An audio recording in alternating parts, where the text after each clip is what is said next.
আসসালামু আলাইকুম রহমতুল্লাহি ওয়া বারাকাতুহু। প্রিয় দর্শক, আমাদের সামনে যে লোকটা আসলে একটা বোতলে গাড়িতে তেল ভরছে, উনি হয়তো বা কোনো গাড়ির ড্রাইভার।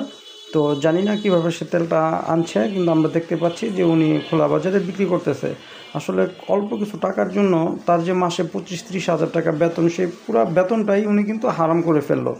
তো আমি আসলে সতর্ক করব, যারা আসলে গাড়ির মালিক, যারা ড্রাইভার দিয়ে গাড়ি চালান, তারা অবশ্যই একটু সচেতন থাকবেন যেন এই ধরনের অনৈতিক বা অবৈধ কাজ কেউ না করে। আর যারা যারা আমার এই চ্যানেলটাতে নতুন, তারা অবশ্যই সাবস্ক্রাইব করবেন এবং পাশে থাকবেন। আর আরেকটা জিনিস হচ্ছে যে আসলে কত টাকা ভাই, 5 লিটার তেল আনছে 500 টাকা। তো টোটাল 500 টাকার জন্যই কিন্তু উনি তার নীতিকে